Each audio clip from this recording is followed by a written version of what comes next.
You're with Julian on the Brown Note and a very belated review of Marty Supreme.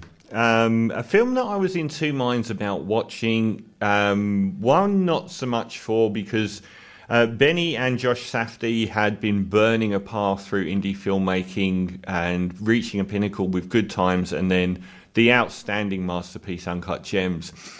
But they seem to have gone their separate ways here, as the brother isn't involved. Josh Safdie is produces and is involved in is the director, and the other main thing is the star is Timothy Chamalet, and I do have a bit of a problem with Timothy Chamalet, Baby-Cham, as I feel like he was perfectly cast in Call Me by Your Name as like a 15-year-old twink, and has continued to play that character in multiple movies, and they keep trying to shove him down my throat with talk about him being the new Brando or the new Leonardo DiCaprio, but I've never thought he was a particularly good actor. And there's this huge industry push every year to get him an Oscar, which is just going to continue. It's like he's this anointed industry plant, the Billie Eilish of movies. Interesting premise this time around. It's based on a table tennis player called Marty Reisman.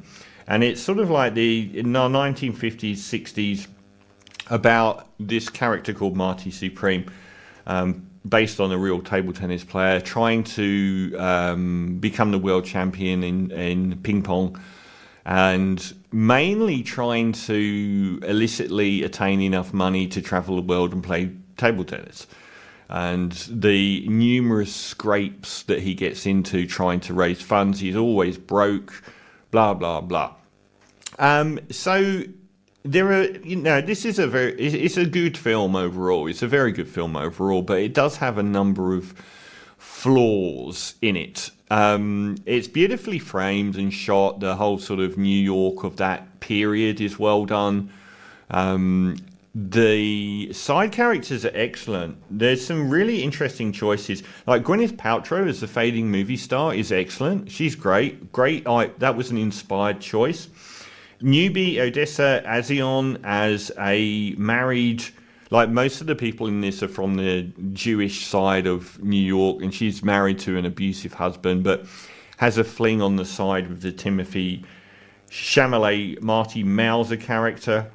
She is excellent. She's really, really good. Actually, I'd say that the scenes with her on her own are probably slightly better than the Timothy scenes, which get a bit grating. And Abel Ferrara as the gangster is fantastic. He's really, really good as the gangster that loses his dog. Fran Drescher as Timothy's mum. There's some inspired choices in here. And the whole world of table tennis and everything is fascinating. The table tennis battles make you wonder why it's not a bigger sport, because they're quite electric. It's a very dynamically visual sport. It's so fast and everything happens and like the rallies are so incredibly intense. All of that's done brilliantly. It's like table tennis is the main theme for the first sort of half an hour, 40 minutes of the film, and then just disappears for the next hour and a half even. The main flaw in this film is it's 2.5 hours long. I cannot see any reason why it wasn't 1.5 hours long. It is a continual repetition of anxiety-inducing sequences where Timothy Chamalet is trying to earn money through conning people. Even with Tyler, the Creator, another inspired choice, he plays his friend in it. The rapper Tyler, the Creator, which was quite interesting. But there's just too many of these scenes, and they go on too long. Like, there's so many of the scenes of him throughout the middle part of the movie where he's just trying to, do Hustler. It's halfway between The Hustler and Uncut Gems. Like the original Paul Newman Hustler movie and Uncut Gems. There's a lot of sort of conning people in bars and doing, stuff like that. But table tennis just exits out of the film and then appears at the end.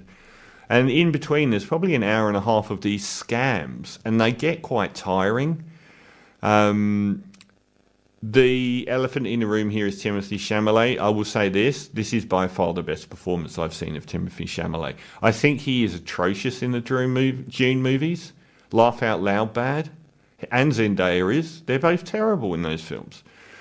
So he does the best he's done in a film. How old is he now? How old are you, Timothy?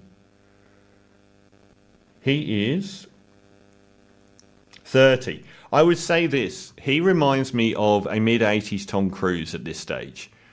So whether Tom Cruise was 30 yet by the time of Rain Man, that's kind of the thing I would go for here. But he is actually pretty good. There's just a limited range in the development of the characters all across the board. They kind of arrive and are fully formed. But he's the best, and he does well with what he's got. But like I said, Tom Cruise did develop a long way. He was doing Born on the 4th of July and Magnolia and that in the 90s. Much more heavyweight roles. I feel like he's a pre-Born on the 4th of July Tom Cruise. He's not a Marlon Brando. That's ridiculous. But it is. It's a good performance. I don't know that it was an Oscar-worthy performance. It's nearly an Oscar-worthy performance. There's a lot of the music soundtrack. Daniel Lopatin does some music, aka 10 Point Never, who did the outstanding music to Uncut Gems and to Good Times as well. I think like Uncut Gems was the most anxiety-inducing movie that I can think of. A series of painfully anxiety-inducing sequences with Adam Sandler trying to keep his head above water whilst earning money.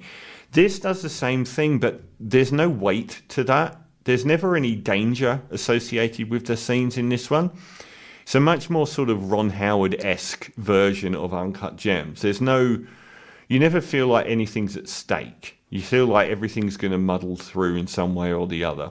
The scenes themselves are often imaginative and interesting and well acted, but just far too many of the same thing basically happening. So I think it's well worth a watch. It's probably an hour too long because there's not much new. Like, I think the progression of the screenplay is imaginative. I didn't guess in what direction it would go, but then the new directions it went in always ended up with him trying to perform a scam of some sort. The relationship with Gwyneth Paltrow and the married woman are both quite good. Some of the old school music is interesting. I didn't think it really earned that Tears for Fears track at the end.